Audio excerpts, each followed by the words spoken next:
Daisy Wren's left ankle had been waiting 24 years for the perfect moment to ruin her life, and it had chosen this one, 10 feet from the Alpha King, carrying his breakfast, on the slipperiest cobblestone in the entire Silverwood Kingdom.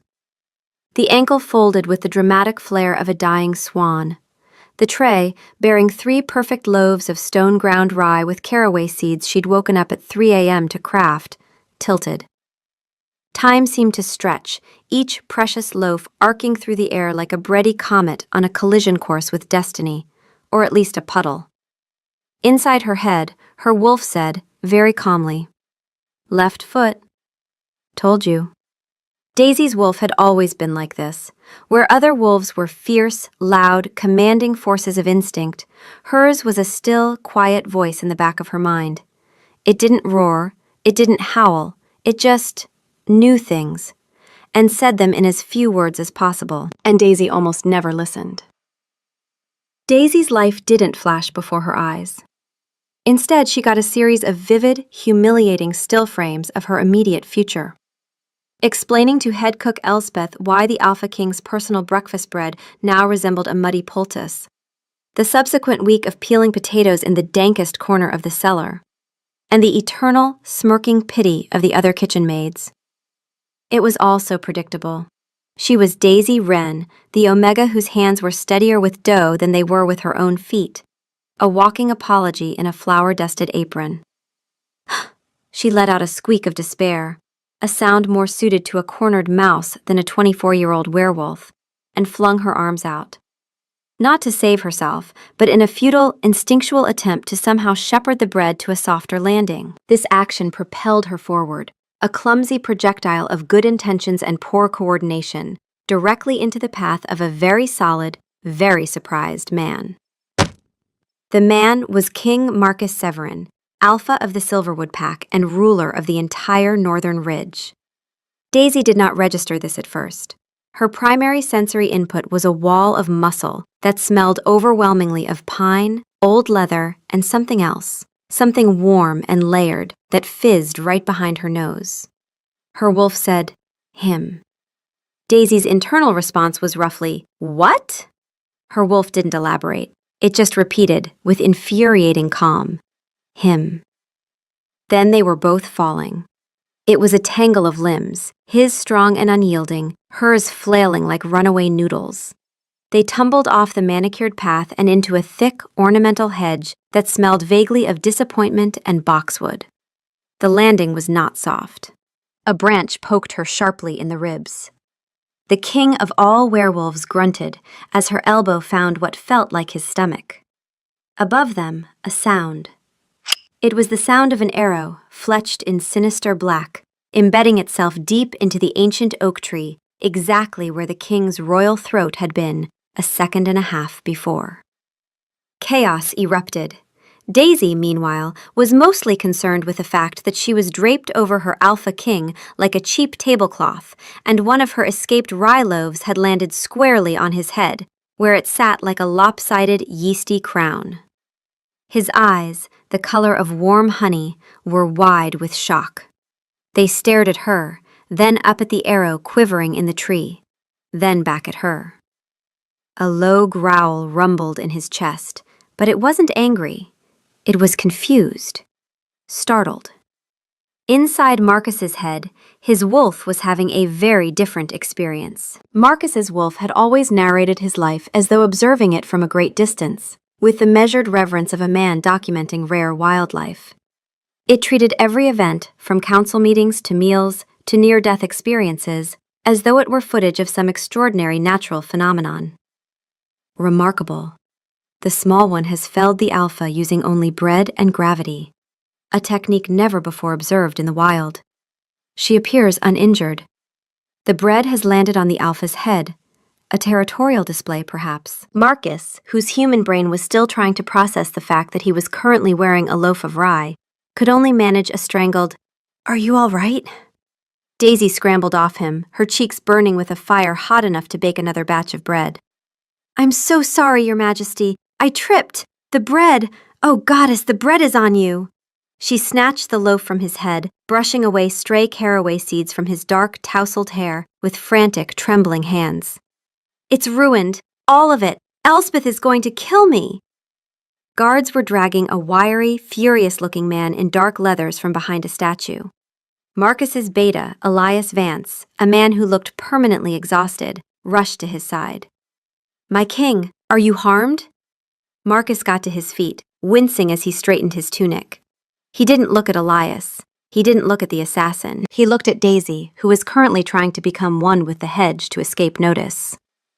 "No," he said, his voice thick with a strange wonder. "I am not. She saved me." Daisy froze, half hidden by a leafy branch. "What? No, I didn't. I tripped. I'm a menace. I'm so sorry." Her wolf. "We saved him." Daisy. "No, we didn't." Her wolf. "Okay." Elias raised a skeptical eyebrow, his gaze flickering from the arrow in the tree to the mortified Omega girl covered in twigs. But the king wasn't listening to her denial. He was staring at her as if she'd just single-handedly wrestled a griffin. His wolf. Note the alpha's fixation. His pupils have dilated, heart rate elevated. The small one's scent, caraway and wildflower, appears to have disrupted his higher cognitive functions. Fascinating. Marcus cleared his throat, trying to regain some semblance of royal composure. "Nonsense," he declared, his voice ringing with newfound conviction. "You were magnificent." Daisy just stared at him, clutching the squashed, dirt-streaked loaf to her chest. Magnificent? She had just assaulted the Alpha King with her own body and his breakfast. If that was magnificent, she'd hate to see what pathetic looked like. The official story, the one that spread through the castle faster than gossip through the laundry staff, was a masterpiece of unintentional fiction. It told of the brave Omega kitchen maid, Daisy Wren, who, with preternatural senses and selfless courage, had detected the assassin's presence and thrown herself into the king's path, taking him down and out of harm's way in the nick of time. No one mentioned the tripping. No one mentioned the airborne bread. In the popular retelling, she was less a clumsy baker and more a divinely inspired guardian angel who happened to work in the kitchens. Daisy tried to correct the narrative. She really did. "I was just carrying bread," she explained to a wide-eyed scullery maid, "and the path was slippery." The maid just nodded sagely. Of course, a cover story, to protect the king's strategic vulnerabilities. She tried with Captain Isolde Petrov of the Royal Guard, a woman whose granite expression suggested she'd never tripped in her life. "Honestly, Captain, it was a complete accident." Captain Petrov gave her a curt nod. "Your modesty is noted, Mistress Wren, but your reflexes were impeccable. Your file is being updated to reflect potential security asset." Daisy gave up. It was like trying to convince a river to flow uphill. The more she insisted on her own incompetence, the more they praised her humility. Her wolf. "You could just stop arguing." Daisy. "That's not helpful." Her wolf. "It is, though." Her core wound, the deep-seated belief that she was simply not enough, that she was a walking mistake, pulsed with a dull, constant ache. Now she wasn't just inadequate, she was an inadequate fraud. Marcus, meanwhile, was living in a completely different reality. He sat in his study, Elias standing opposite him with a stack of reports.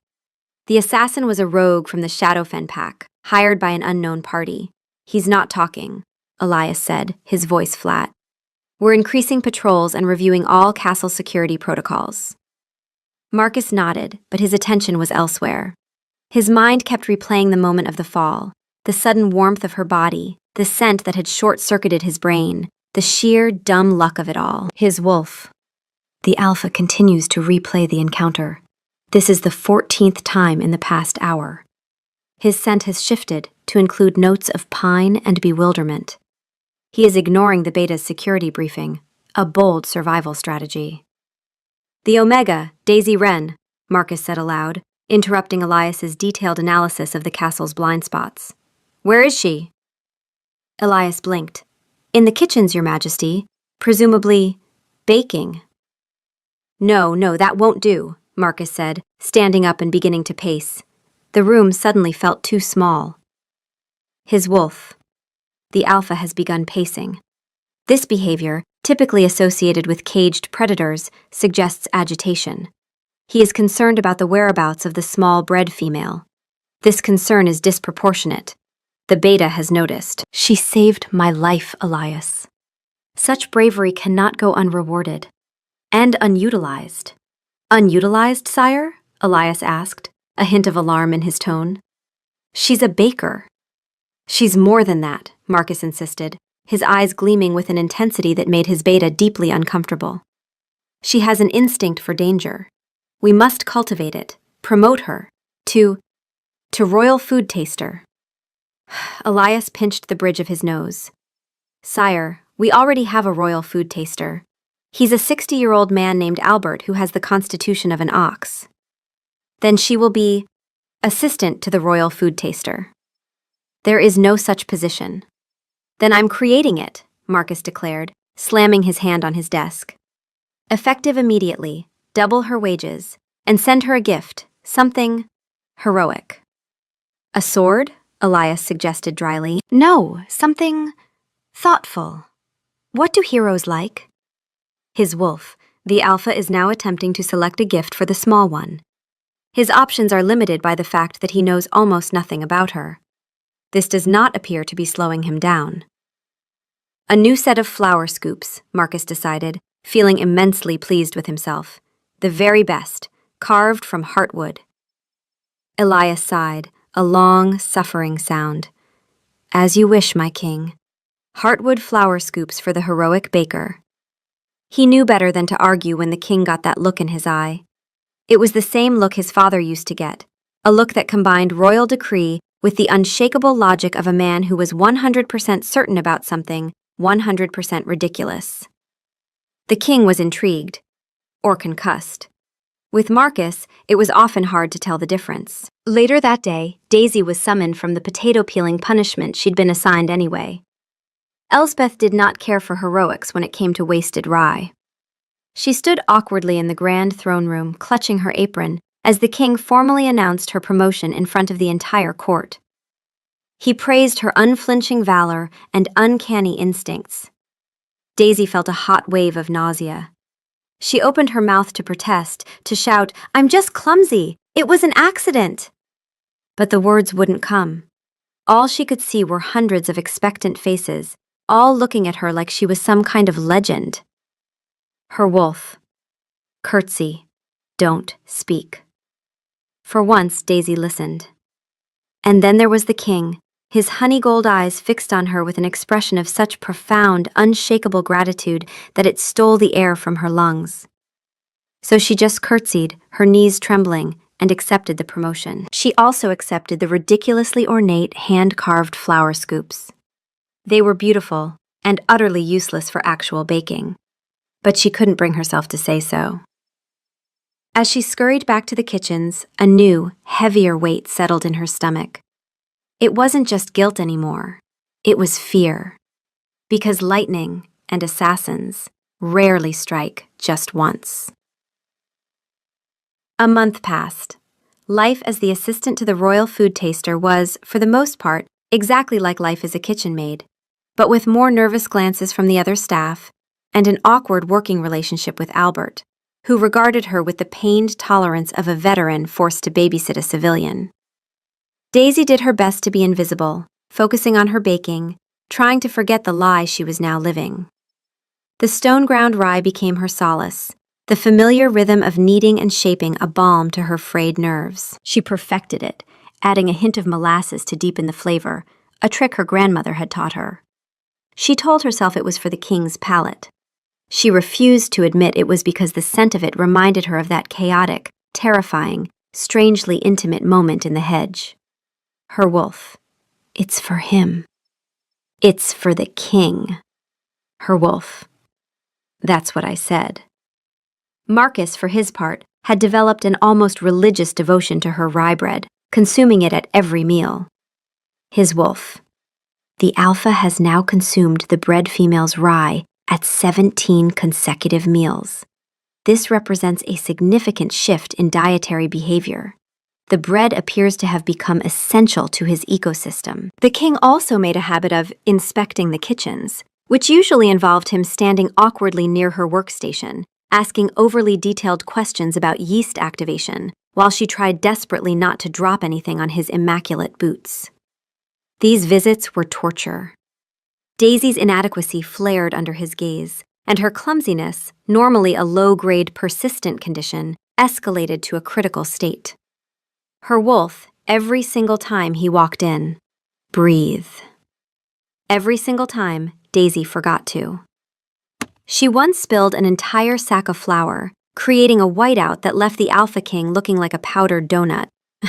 He had simply laughed, a deep, rumbling sound that made her stomach do a nervous flip, and declared it a valiant effort to blind potential intruders. His wolf. She has blinded us. A defensive display. Magnificent. The whiteout conditions are unprecedented in an indoor environment. Truly, she is a force of nature. Her wolf, watching Daisy's internal meltdown with patient exasperation. He's laughing. That's good. Daisy, good? I just powdered the king. Her wolf. He likes it. The second attempt on his life came during a formal diplomatic dinner with the surly emissaries from the Stoneclaw clan. Daisy, in her capacity as assistant taster, was tasked with helping serve the wine. This was a terrible idea. Giving Daisy a tray of fragile, liquid-filled goblets in a crowded room was like handing a lit torch to a pyromaniac in a library. She knew it. Elias knew it. Even Albert, the actual food taster, had looked at her with pity, but the king had insisted. Her instincts are sharpest when she is near me, he'd told a horrified Elias. It's a matter of security. A page named Oliver had been assigned to prepare the king's personal chalice. Albert had already tasted the wine from the decanter and cleared it, but the chalice itself, a heavy, jewel-encrusted monstrosity, had been polished and handled last by Oliver, a nervous young man who'd been seen accepting a small velvet pouch from a hooded figure in the servants' corridor 3 hours prior. No one had noticed this except a laundry maid who thought it was a love letter and found it romantic. The poison, a colorless alchemical compound called serpent's breath, had been painted onto the inside of the chalice in a thin, odorless film. It would dissolve into whatever liquid was poured in, and Albert's tasting of the wine from the decanter had been meaningless. The chalice was the weapon. Daisy moved through the throng of nobles with the cautious, shuffling gait of a bomb disposal expert. Her focus was absolute. Do not trip, do not spill, do not cause an international incident. She reached the head table, where Marcus was locked in a tense negotiation with the Stoneclaw Alpha. Oliver handed her the king's chalice, freshly filled. She took it, her hands sweating. Her wolf, careful, rug. Daisy didn't hear it over the roar of her own anxiety. Just get it to the table, just set it down. It was then that she saw it, a tiny wrinkle in the priceless Ardani carpet, a barely perceptible hump where the rug had bunched up. To anyone else, it was nothing. To Daisy, it was a mountain, a death trap. She tried to adjust her step, a small, subtle correction. But her ankle, that perennial betrayer, chose this exact moment to give way. Her wolf told you. Her world tilted. The chalice flew from her grasp, but this time her frantic flailing had a different result. Instead of sending the cup arcing gracefully onto a dignitary's head, her hand slapped it forward, batting it out of the air like a fly. It clattered onto the stone floor, not at the king's feet, but a few feet away. The dark red wine splashed across the flagstones, and a horrifying sizzling sound filled the sudden silence. A noxious green smoke billowed up from the puddle, eating away at the stone with a venomous hiss. Every wolf in the room growled, the sound a rising, guttural wave of fury. The Stoneclaw emissaries leaped to their feet, drawing weapons. The royal guard formed a protective circle. Marcus's wolf? Poison. The chalice was laced. The small one knocked it away. Her ankle collapsed at precisely the right moment. The odds of this occurring naturally are astronomical. She is either the luckiest creature alive, or the universe has plans for her. Possibly both. But Marcus only had eyes for Daisy. She was frozen, staring at the dissolving patch of floor, her face as white as bleached flour. She had tripped. Again. And in doing so, had just saved his life. Again. Oliver, the page, was found trembling in a cupboard 20 minutes later, confessing everything through sobs. He'd been bribed, he said, by a man he couldn't identify, wearing a hood that covered his face. The velvet pouch had contained gold and a vial of the serpent's breath, with instructions to coat the chalice. "It's uncanny," someone whispered from the crowd. Elias just closed his eyes, looking like he was praying for the sweet release of an early retirement. Daisy met the king's gaze across the chaos. His expression was no longer one of simple gratitude. It was something deeper, more complex. It was awe, mixed with a dawning fascination that went beyond a king and his accidental protector. "It was the carpet," she whispered, the words swallowed by the uproar. "It was wrinkled." Her wolf. "I know," I said. Daisy. "You said one word." Her wolf. "Enough." But he wasn't listening. He was looking at her as if she were the most fascinating, confounding, and miraculous person he had ever met. Her wound screamed. Fraud, fraud, fraud! She hadn't been brave. She hadn't been clever. She had just fallen over. Twice. She wasn't his savior. She was just a cosmic joke, and the punchline was getting deadlier every time. "She stays with me." This was not a request. It was an alpha's declaration, spoken with a finality that brooked no argument. Marcus stood in the center of the council chambers, the morning light streaming through the high arched windows, illuminating the grim faces of his advisors. Elias stood beside him, looking as though he hadn't slept in a week. "My king," Elias began, his voice laced with the strain of a man trying to reason with the force of nature. "Placing a kitchen maid on your personal guard is unconventional." "She is not a kitchen maid," Marcus corrected him, his voice dangerously low. "She is a royal asset. Twice she has been in the right place at the right time. That is not luck, Elias. That is a pattern. It is a gift." His wolf. "The Alpha is now reclassifying the Baker as a strategic defense asset. The Beta appears unconvinced. The Alpha does not care. His decision-making process has been compromised by caraway and wildflower scent. This is well documented in the field." Captain Petrov stepped forward, her hand resting on the pommel of her sword. "With respect, sire, her gift seems to be a profound lack of coordination. It is a security risk in itself. What if she trips into you during an attack?"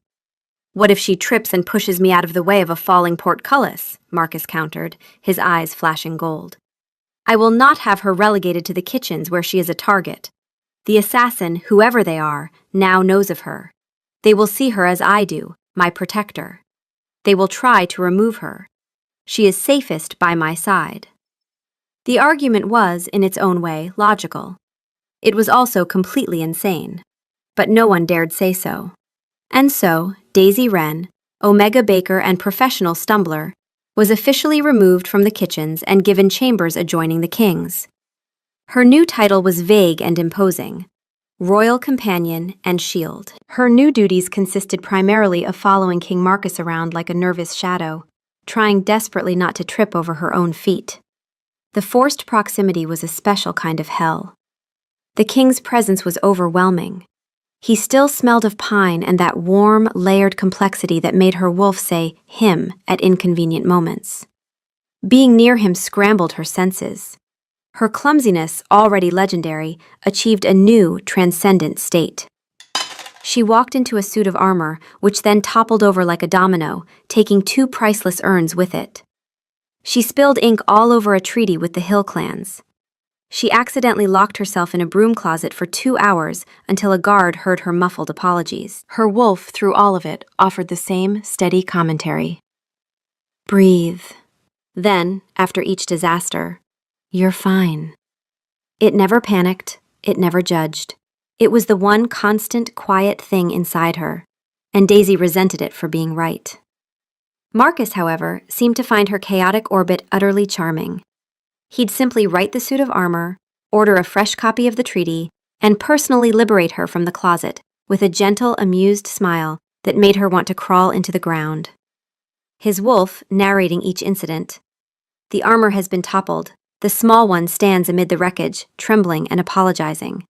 The alpha is smiling. This is not the appropriate response to a security breach, but the alpha's judgment is no longer within normal parameters. The broom closet incident. The small one has been contained for approximately 2 hours. Her muffled apologies can be heard through the oak. The alpha is personally conducting the rescue operation. This is an inefficient use of royal time.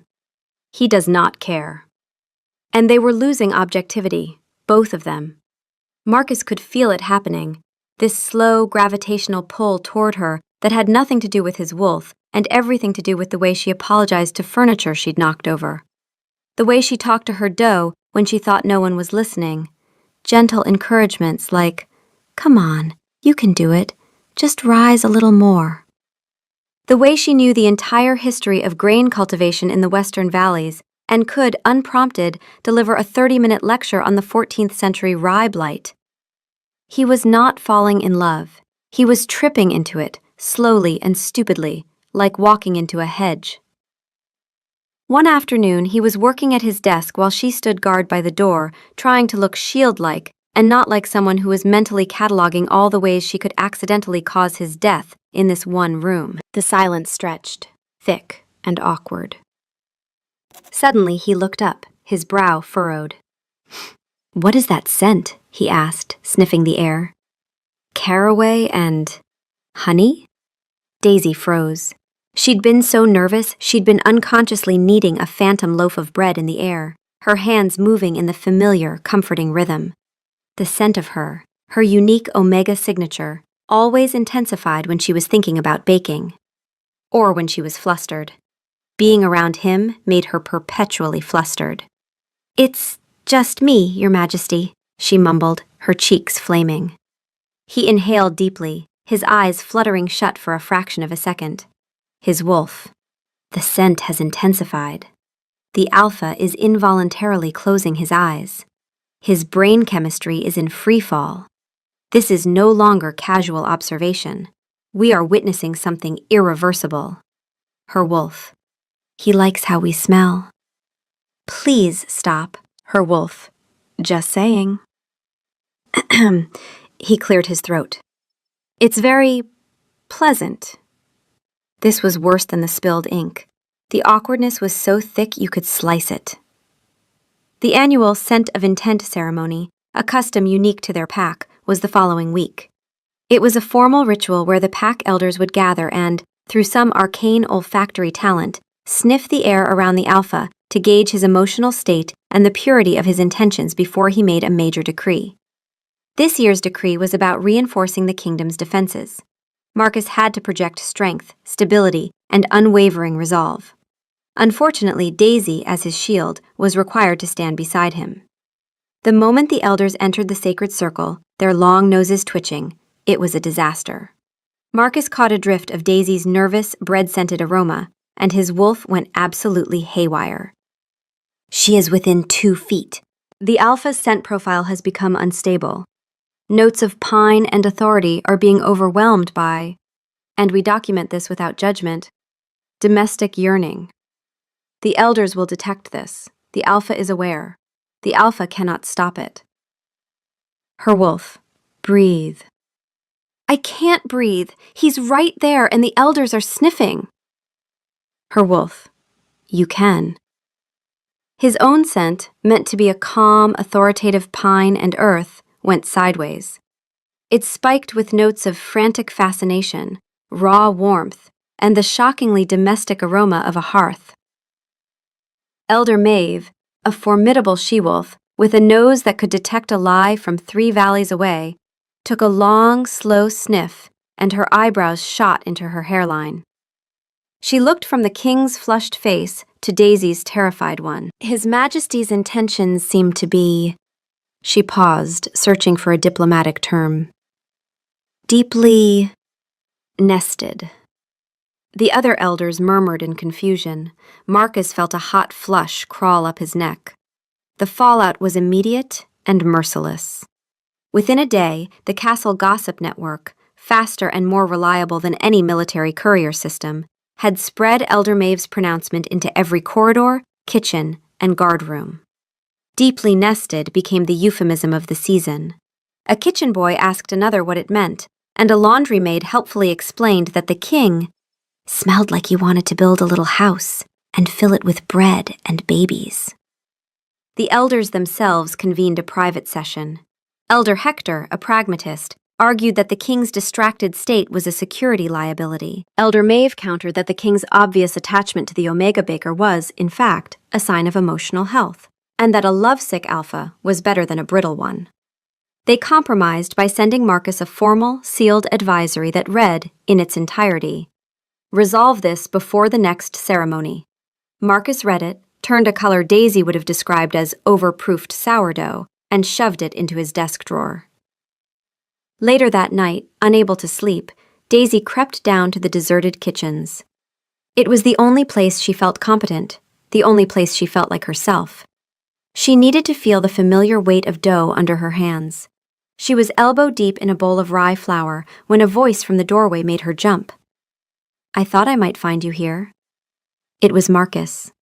He wasn't in his royal finery, just a simple linen shirt and trousers. He looked younger and tired. "I couldn't sleep," he said, walking slowly into the room. He leaned against a heavy wooden table, watching her. "The elders think I'm planning to redecorate the throne room as a nursery." Daisy's hands stilled in the flour. A small, choked laugh escaped her. "I'm sorry. I think I broke your royal aura." He smiled, a genuine, unburdened smile. "Or maybe you just made it more honest." He was quiet for a moment. "I am scared, Daisy," he admitted, the words soft in the cavernous room. "These attacks, I feel like I'm failing, like I can't protect my own pack, or myself. And then you fall out of the sky, twice, and do what my entire royal guard cannot." This was the opening, the moment to tell the truth, once and for all. "But I didn't," she whispered, her voice trembling. "That's what I keep trying to tell you. I'm not a hero. I'm just a baker who can't walk in a straight line." "I know you're a baker," he said, his golden eyes soft and serious. "I've seen the way your hands move in the flour. It's the only time they're not shaking." He pushed off the table and took a step closer. "Maybe you're not the hero everyone thinks you are, but you were there, and you're here now. And for some reason, that's the only thing that makes me feel like I can breathe." It was the first real, honest thing anyone had said to her in weeks. He wasn't praising her fake valor. He was admitting his own fear and seeing her, the real her, the baker with the trembling hands. For the first time, she didn't feel like a fraud. She just felt seen. Her wolf, very quietly, "He sees us." For once, Daisy didn't argue. The third attempt was, by far, the most theatrical. Lord Piers Thorne, the king's cousin, was a man who believed that if villainy was worth doing, it was worth doing with flair. He had the kind of face that belonged on a coin, sharp, aristocratic, permanently arranged in an expression of amused superiority. He collected rare wines, wore bespoke silk tunics, and signed his personal correspondence with a custom wax seal featuring his own profile. He was, in short, the kind of man who would have practiced his villain monologue in a mirror. He had been growing increasingly frustrated. His subtle, clever plans, a hired crossbowman, a bribed page with a coated chalice, had been thwarted by what appeared to be divine, clumsy intervention. So he decided to escalate. Subtlety was for amateurs. It was time for a spectacle. The setting, the grand hall, during a tedious review of trade tariffs. The weapon of choice? A 2-ton wrought iron chandelier, its anchor bolt meticulously weakened over the course of a week by a bribed maintenance worker using a corrosive alchemical paste. Piers had positioned himself in the gallery, ready to watch his cousin be spectacularly crushed. He'd even prepared a short but moving elegy. Daisy was, of course, standing near the king. She was miserable. The tariff discussion was mind-numbingly dull, and she was trying to balance a tray of delicate honey cakes, a peace offering from a visiting dignitary. Her wolf. The cakes are tilting. Daisy adjusted her grip. Her wolf. Better.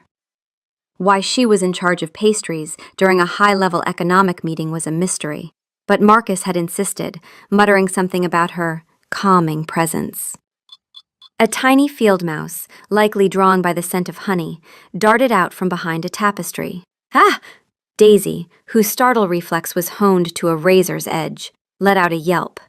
Her world narrowed to a single, primal imperative. Save the honey cakes. She didn't think. She reacted. She grabbed the king's arm with surprising strength, yanking him backward and sideways, away from the table. "The cakes!" she cried, shielding the tray with her body as if it were a newborn child. At that exact moment, there was a groaning, metallic screech from above.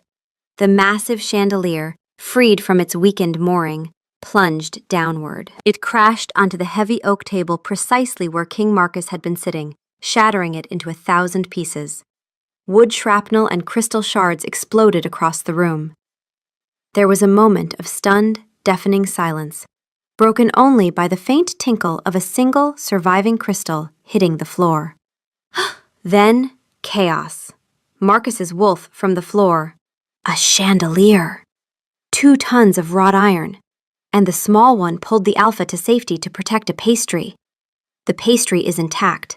The table is not. We are running out of ways to describe this. Her wolf. Cakes are fine. Daisy, staring at the obliterated table where the king had been sitting 3 seconds ago. The cakes? The cakes? Her wolf. He's fine too. The pack, however, did not see it as a farce. They saw a miracle. For the 3rd time, the unassuming baker had snatched their alpha from the jaws of death. It was no longer a pattern. It was prophecy. Daisy, trembling, looked from the obliterated table to the perfectly intact honey cakes, then to Marcus. He was staring at the wreckage, his face pale. Then he looked at her, and a slow, incredulous smile spread across his face. He started to laugh. It wasn't a polite, kingly chuckle. It was a deep, full-throated, slightly unhinged laugh of pure, cathartic relief. The sound echoed in the ruined hall. He pulled her into a hug, lifting her clean off the floor. "You did it again," he murmured into her hair, which was now dusted with pulverized oak. "You magnificent, ridiculous creature. You saved me for a honey cake." Her wolf said nothing. It just settled into the warmth of the hug like it had always belonged there. That evening, Marcus called an emergency assembly of the entire pack in the main courtyard. The mood was electric, a mixture of fear and reverent awe. Daisy stood beside him on the dais, wishing the ground would open up and swallow her. She knew what was coming. She could feel it in the air. Her wolf. "It'll be okay." Daisy. "How do you know that?" Her wolf didn't answer. Marcus raised his hands for silence. His voice, amplified by the natural acoustics of the courtyard, rang with unshakable authority. 3 times an enemy has tried to strike me down, and 3 times I have been spared. Not by my guards, not by my own strength, but by the intervention of one person. He turned and took Daisy's hand. Her hand was cold and clammy. His was warm and firm. "It is clear the moon goddess has sent us a guardian, a shield for this pack and for its alpha." He lifted their joined hands high. "Some have called her a hero, others a miracle. From this day forward, she will have a new title." The crowd held its breath. Daisy felt lightheaded. This was it, the point of no return. "I, Marcus Severin, Alpha of the Silverwood Pack, name Daisy Wren my official shield maiden," he boomed. The crowd roared its approval, but he wasn't finished. "And, as it is clear our fates, and our very lives, are intertwined, I also claim her as my intended mate and future queen." The roar of the crowd became a deafening explosion of sound. Howls of joy and approval echoed off the castle walls. Daisy's world went white. Betrothed? Queen? She was going to be sick. Her wolf. Breathe. She looked at Marcus, her eyes wide with panic. He was beaming, his face alight with triumph and something else, a genuine, heart-stopping affection. He thought he was honoring her. He thought he was doing the right thing. He had no idea he had just trapped her, chaining her to the grandest, most terrifying lie of her life. She couldn't be a shield maiden. She couldn't be a queen. She was Daisy Wren, and she was a fraud. Her defense mechanism of avoidance had failed completely. There was nowhere left to run. Life as the royal fiancé was a masterclass in public humiliation. Daisy was assigned tutors to instruct her in the fine arts of being a queen: etiquette, diplomacy, history, and deportment. She failed at all of them. During her etiquette lesson, she demonstrated the proper way to curtsy and managed to get her foot tangled in the hem of her borrowed gown, ending up in an ungraceful heap at the feet of a horrified duchess. In diplomacy, when asked how she would handle a border dispute with a notoriously short-tempered Ridgeback clan, she nervously suggested sending them a large shipment of her grandmother's calming chamomile honey tea, a response that was met with stunned silence. Her deportment lessons, which mostly involved walking with a book balanced on her head, usually ended with a loud thud and a scuffed copy of A Lineage of Northern Alphas. Her wolf offered the same observation after each lesson: not our skill. Not helpful, but accurate. The only subject she excelled at was history, but only the parts involving ancient famines and the evolution of agricultural practices. She could, for instance, hold forth for a surprising length of time on the 14th century blight that nearly wiped out rye cultivation in the western valleys. This was not, her tutors gently informed her, a common topic of conversation at state dinners. Her only refuge was the king. Marcus seemed utterly blind to her failings. Or rather, he didn't see them as failings. He saw them as Daisy. When he heard about her curtsy catastrophe, he decreed that the court gowns were clearly a safety hazard and commissioned a royal seamstress to design her simpler, less treacherous attire. When her tutor reported the chamomile tea incident, Marcus sent a crate of it to the Ridgeback Alpha with a note explaining it was a newly developed diplomatic calming agent. To everyone's astonishment, the Ridgeback Alpha, a gruff old wolf who suffered from terrible indigestion, sent back a note of gruff thanks and a tentative trade offer. Through her sheer accidental weirdness, Daisy was proving to be a surprisingly effective diplomat. While Daisy stumbled through her new life, the B-plot of the castle hummed along. Elias Vance, the king's perpetually exhausted beta, was in the throes of planning the annual Moon Howl Gala, an event that was now freighted with the added pressure of being an engagement party for the king and his miraculous shield maiden. Elias's primary obstacle was Captain Isolde Petrov. "More guards, Elias," she'd say, pointing at his seating charts. "We need a perimeter here, here, and here. No open windows. All floral arrangements must be checked for concealed weapons." "Isolde," Elias would sigh, rubbing his temples. "It's a party. It's meant to be festive. You can't post a sniper in the ice sculpture." "I can and I will, if it keeps the king safe," she'd retort, her jaw set. "If you let me have the south balcony for a guard post," Isolde offered one evening, pointing at his elaborate seating diagram, "I'll approve the string quartet." "The string quartet was never in question," Elias said stiffly. "It was in my security review. 4 people with potential garroting implements? Denied. Unless you give me the balcony." Elias stared at her. "You think someone could garrote the king with a cello string?" "I think someone could garrote the king with dental floss, given sufficient motivation." "The balcony, Elias." He gave her the balcony. She approved the quartet. They held each other's gaze for a beat too long, then both looked away and pretended to study the seating chart. The main plot barreled forward. A crucial council meeting was called to approve the final budget for the kingdom's new defense initiative. Lord Alistair Finch, a hawk-faced elder with a perpetually sour expression, rose to his feet. "Your Majesty, this is a significant expenditure. Are we certain it's necessary?" He then turned his cold eyes on Daisy.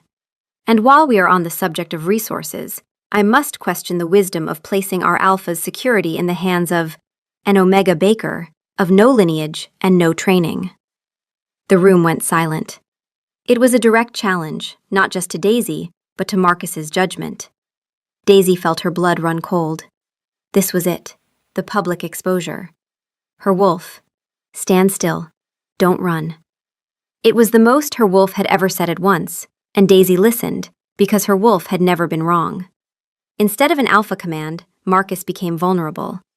He stood, not as an alpha king, but as a man. Lord Finch, you are right. Daisy Wren has no formal training. She is not a warrior. She is a baker. He looked at Daisy, and for a second it was just the two of them in the room. She is also the bravest person I have ever met. Not because she is fearless. In fact, I believe she is terrified almost constantly. A few nervous chuckles rippled through the council, but they died as Marcus continued. Her bravery comes from the fact that she continues to stand here, despite that fear. I have spent my reign surrounded by warriors and advisors, and yet I have never felt safer than when I am near her. You ask if this budget is necessary. I ask you, what is the price of security? What is the price of hope? I was beginning to lose mine. I was beginning to believe I was a king who could not protect his people. This woman, he said, his voice thick with emotion as he took her hand, gave that hope back to me. Whether by accident or by divine will, she is the reason I am standing here today. If you cannot trust my judgment on this, then you cannot trust me as your king. The silence that followed was profound. He hadn't roared. He hadn't threatened. He had laid his own fear and vulnerability bare for them all to see, and in doing so, had shown a strength greater than any alpha command. His wolf, very quietly, "We have nothing to add." Lord Finch, looking thoroughly chastened, slowly sat down. The budget was approved unanimously. Daisy stood there, her hand in his, her heart hammering against her ribs. He had defended her, not her fabricated heroic persona, but her, the terrified, clumsy girl she was. Her wolf. He sees us. All of us. Daisy didn't argue. For once, she and her wolf were in complete agreement. A few days later, seeking a respite from the endless crush of royal duties, Marcus led Daisy to a part of the castle she'd never seen, a dusty, forgotten turret room at the top of the oldest tower. The circular space was dominated by a massive wooden table covered in scrolls and parchments. The walls were lined with hand-drawn maps of the castle and its surrounding lands, all rendered in exquisite, painstaking detail. "My childhood hobby," Marcus explained, a faint boyish pride in his voice.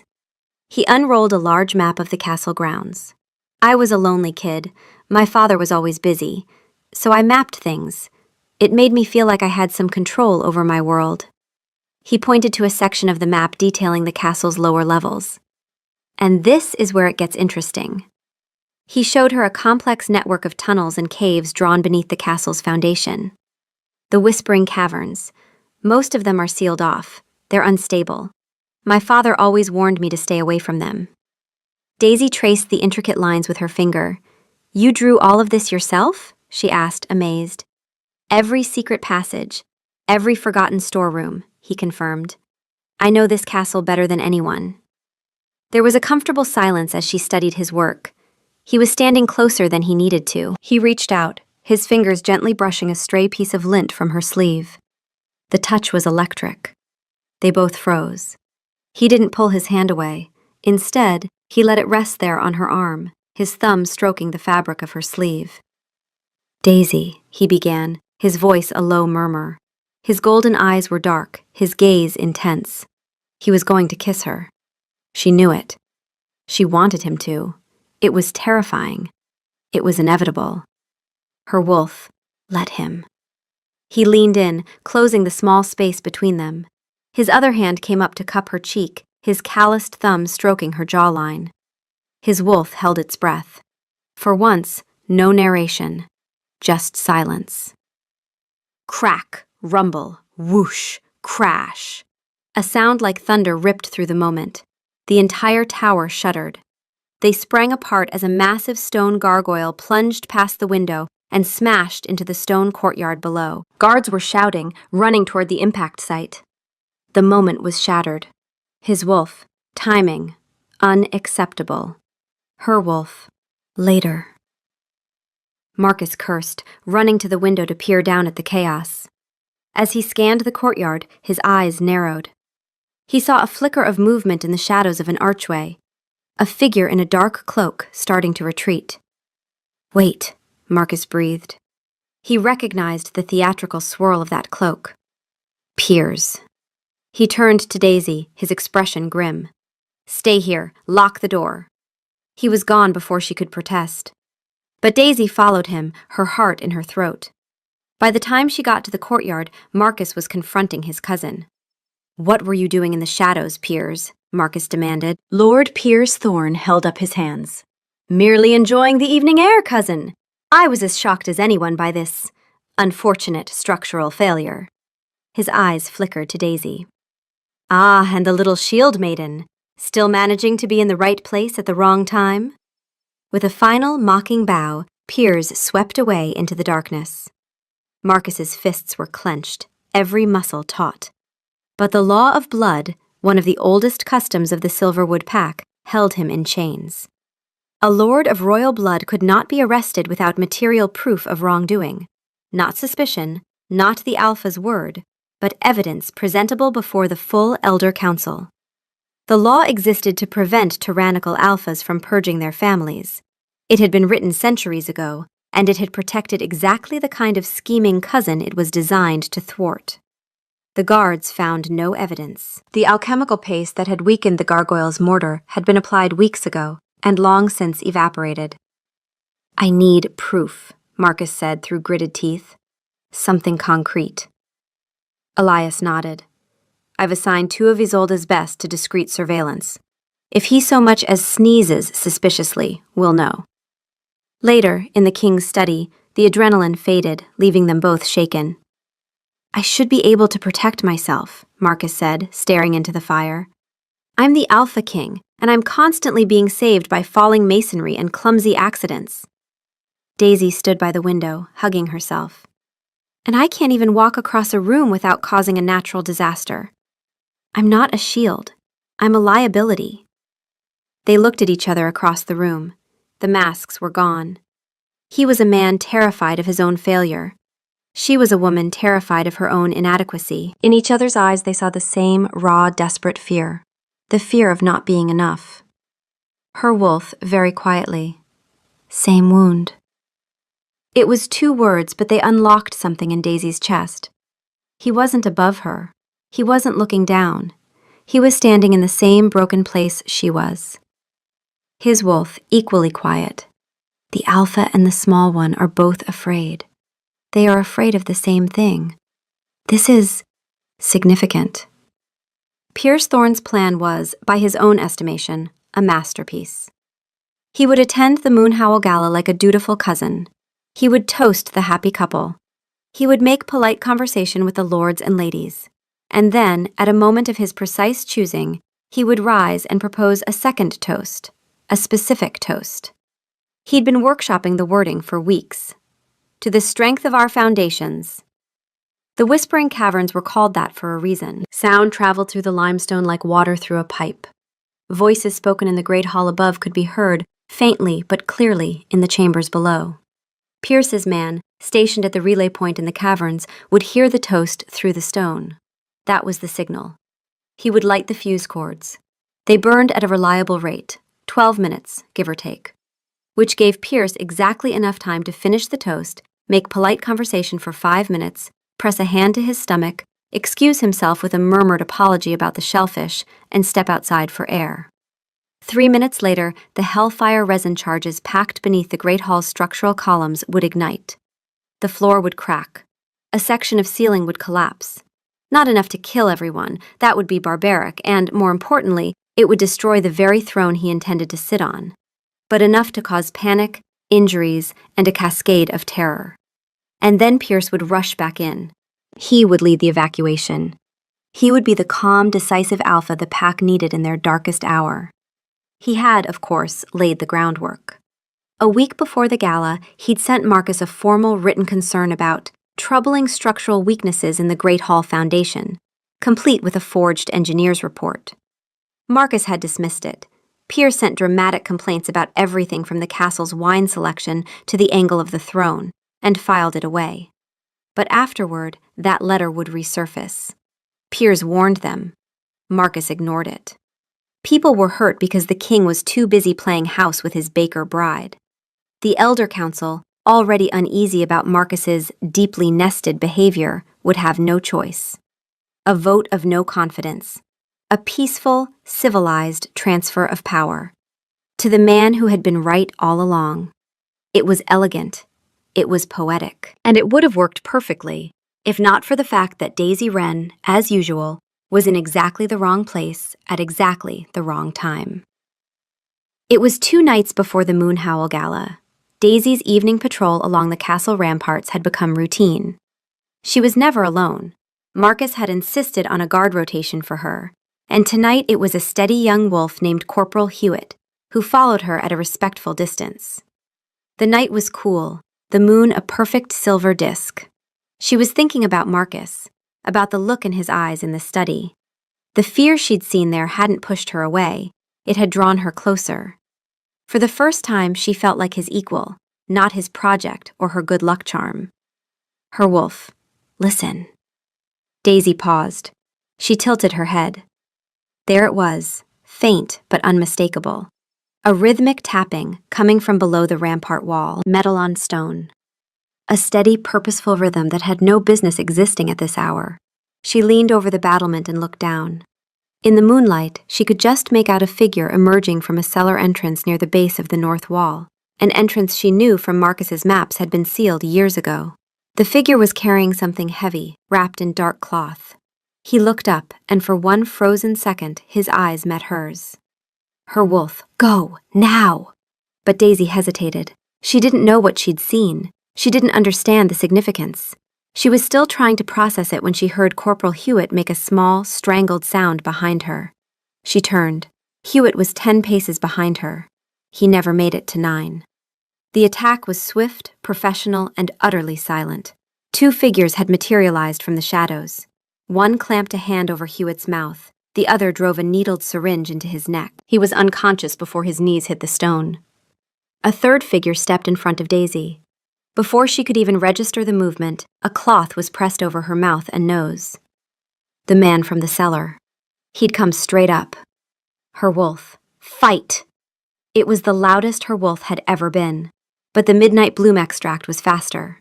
Her knees buckled. The world dissolved into blackness. She woke to the damp chill of stone and the dripping sound of water. She was in a cave, dimly lit by a single lantern. Her hands were tied in front of her. Lord Piers Thorne stood before her, preening. Awake at last, my little nightingale. Or should I say, my little stumbling block? What do you want, Piers? What I have always wanted, my birthright, the throne. Marcus is weak, sentimental. He relies on accidents. On you. He gestured at the cavern around them. Daisy recognized the glistening rock formations from the maps in Marcus's study. They were in the Whispering Caverns. Old barrels and crates were stacked against the far wall, and sacks of provisions, grain, salt, flour, leaned against the rock. Overflow supplies from some long-forgotten winter preparation, abandoned when the caverns were sealed. You weren't supposed to be here, you know. None of this, he gestured at her bindings, was part of the plan. My plan was elegant, beautiful even. I attend the gala, I toast the happy couple, and then I propose a second toast. He paused, clearly expecting her to be impressed. She was not. Do you know why they call these the Whispering Caverns? Sound carries through the limestone. A voice in the great hall can be heard down here, faintly but clearly. My man, stationed at the relay point, would hear me say it. To the strength of our foundations, and light the fuse cords. 12 minutes. Enough time for me to finish the toast, make small talk, develop a convincing stomach complaint, and step outside for air. He held up a small glass vial filled with a viscous amber substance. Hellfire resin. Old recipe from the Eastern alchemists. The charges ignite beneath the Great Hall. Not enough to destroy it. I'm not a monster, I'm a pragmatist. But enough to crack the floor, bring down a section of ceiling. Panic. Injuries. And then I rush back in. The hero.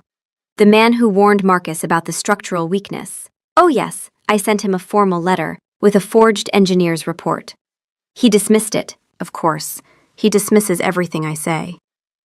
He stopped pacing, his voice dropping to something colder. After the collapse, that letter resurfaces. Piers tried to prevent this. Marcus was too busy with his baker bride to listen. The Elder Council votes no confidence, and the crown passes, peacefully, to the man who was right all along. He rounded on her, genuine anger breaking through the performance for the first time. It was perfect! And then you stumbling, ridiculous little accident, had to be on the ramparts at the exact moment my men were moving supplies. You saw Garrett coming out of the cellar. He panicked, they grabbed you, and now— He threw his hands up. Now Marcus will notice you're missing. He'll be distracted, yes, but he'll also be searching. Which means I've had to accelerate the entire operation by a day. He took a breath, smoothing down his tunic, visibly reassembling his composure. But we adapt. That's what separates the great from the merely adequate. Daisy stared at him. She'd been kidnapped not because she was a threat, but because she'd been in the wrong place at the wrong time. Again. The pattern of her life, repeating endlessly. He leaned in close. Tell me, little baker, how does it feel? Your luck seems to have finally run out. There are no loose carpets down here, no falling chandeliers, no mice. Away from your king, you're just what you've always been, a clumsy, useless little Omega. You're not a hero.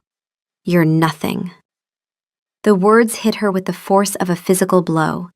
He had reached right into her chest and squeezed the heart of her deepest fear. He's right. The thought was a cold, slithering thing. All of it. The promotions, the praise, the betrothal. A lie built on spilled bread and wrinkled rugs. She wasn't a shield maiden. She wasn't a miracle. She was just Daisy Wren, a girl who tripped over her own feet. She slumped against the damp cave wall, the fight draining out of her. Piers was right. She was nothing. And then, from deep inside, very quietly, her wolf spoke. He's wrong. Daisy didn't respond. Her wolf tried again. He's lying. You know he's lying. Daisy's eyes burned with tears. I don't know that. Her wolf was quiet for a long moment. Then, in the gentlest voice Daisy had ever heard from it, I've been with you every day. Every single day. You're not nothing. It wasn't a roar. It wasn't a surge of power. It was just the truth, spoken by the one part of herself that had never lied to her. The one part she'd spent 24 years ignoring. Something in her chest cracked open. Not wide, just a little. Meanwhile, back in the castle, it was pandemonium. Daisy was missing. Corporal Hewitt had been found slumped on the ramparts, groggy and confused, a needle mark on his neck.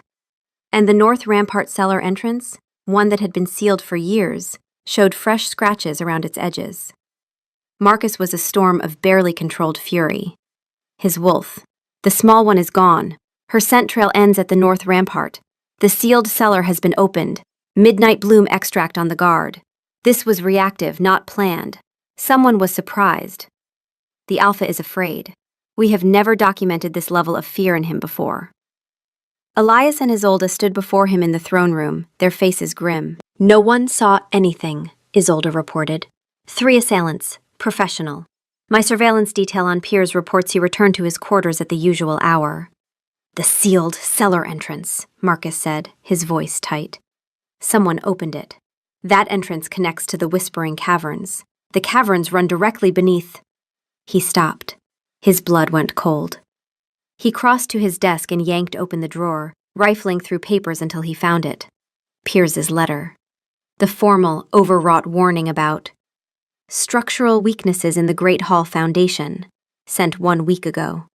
Dismissed as another one of his theatrical complaints. But Piers never did anything without a reason. Marcus read it again, and this time, the words didn't sound like a complaint. They sounded like an alibi.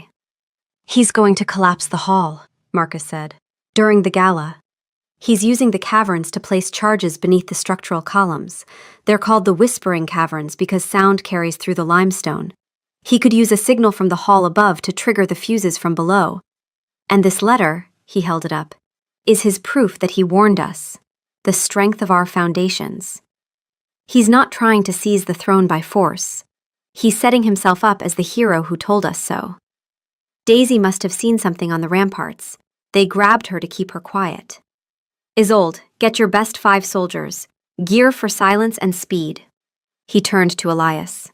"Cancel the gala. Get everyone out of the Great Hall. Tell them it's a structural concern. You have 1 hour." Elias hesitated, then turned to leave, and almost collided with Isolde in the doorway. "Be careful," Isolde said. It wasn't to the king, it was to Elias. "I'm not going into the caves," he said. "That's your job." "I know. I meant, with the evacuation. The crowd will panic. Don't get trampled."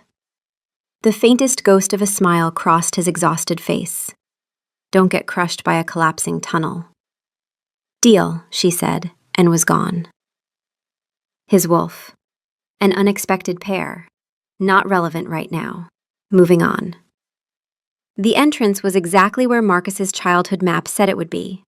Captain Petrov and her 5 elite guards moved with the silence of ghosts. Marcus led the way. His wolf. Closer. The air is changing. His cologne. Too much, as always. And beneath it, Caraway. She is alive. They moved through the winding tunnels. Finally, they saw a flicker of light. Voices. There she was, Daisy, tied up, pale. And there was Piers, gesturing to 2 brutish thugs packing hellfire resin around a support column. "Just a few more, gentlemen, and then the real show begins."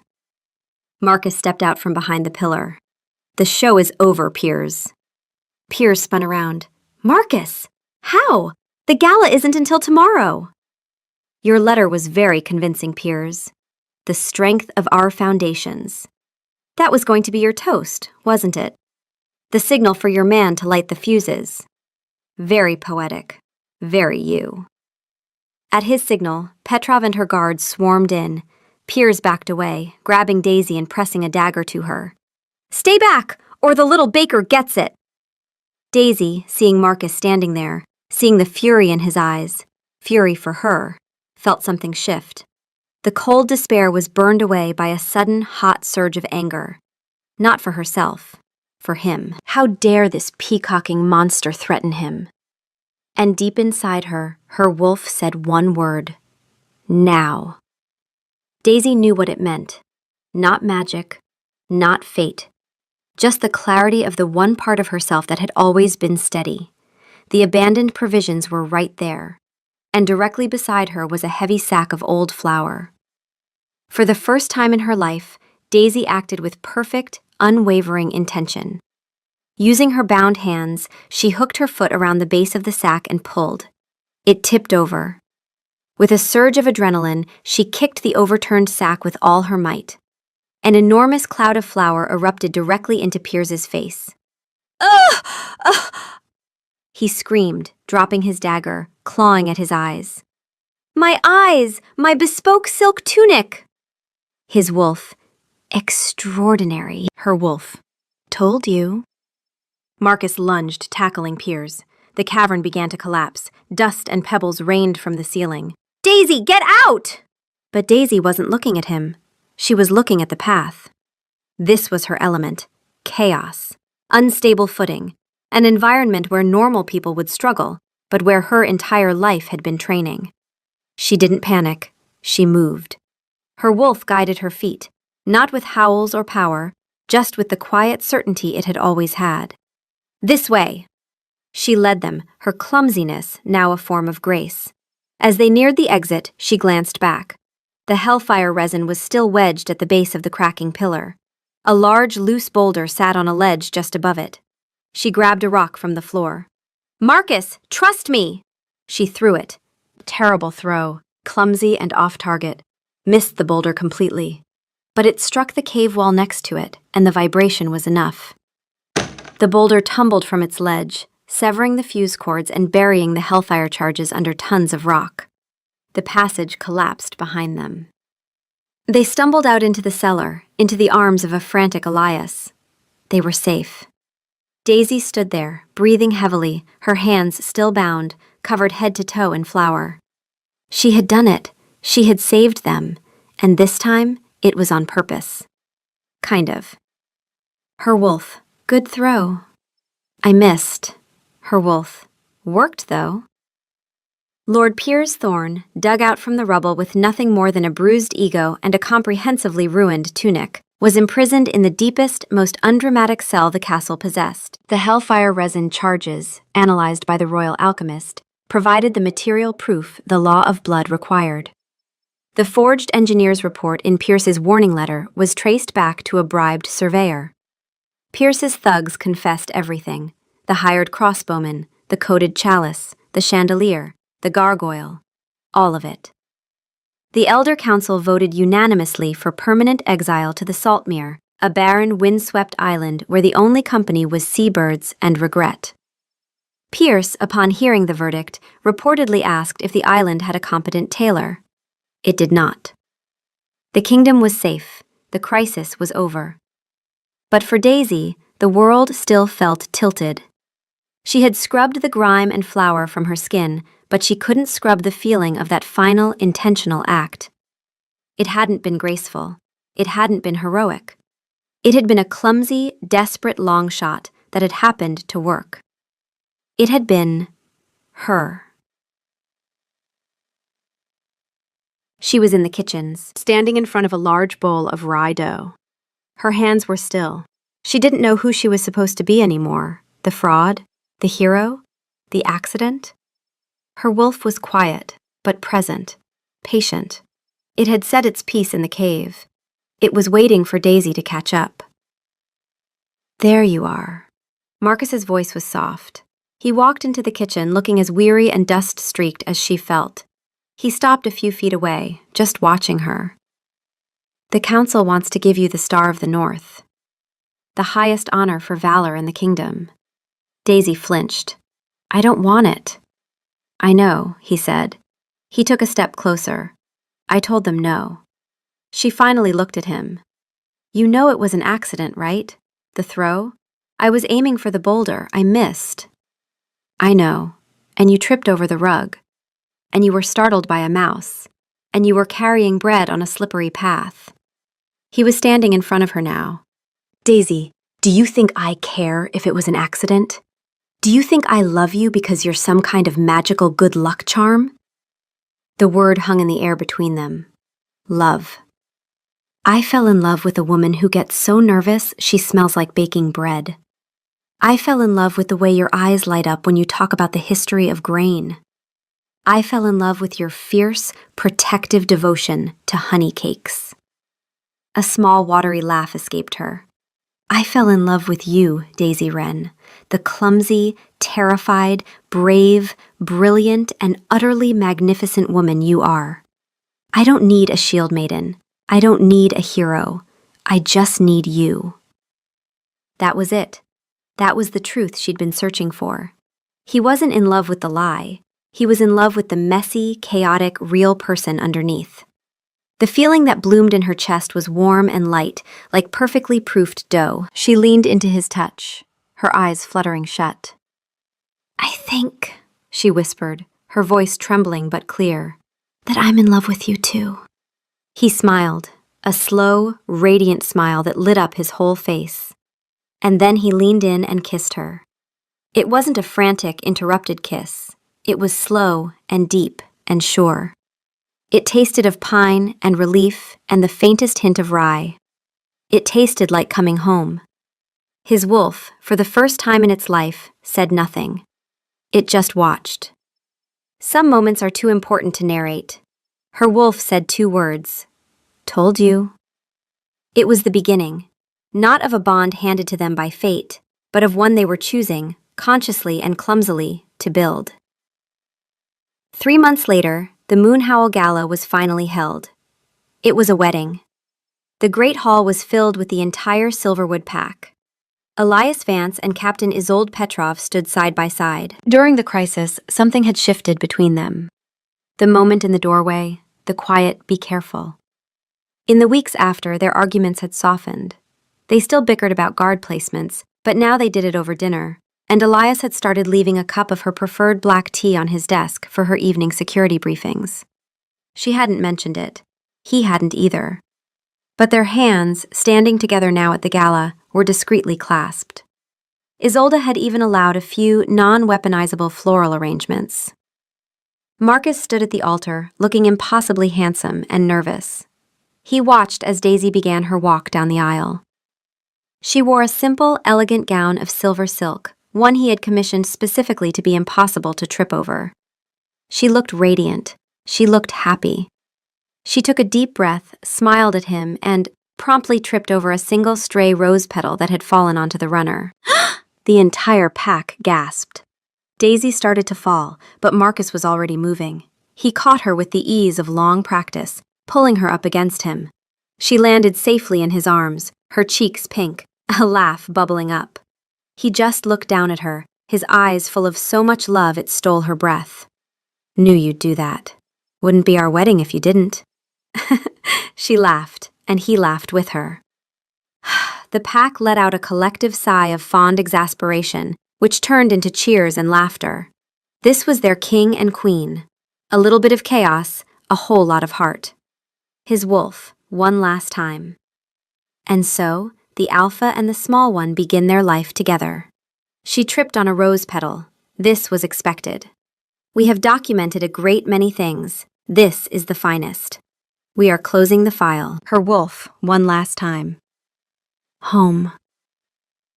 As he led her the final few steps to the altar, her hand safely in his, Daisy knew, with a certainty that settled deep in her bones, that she was exactly where she was supposed to be.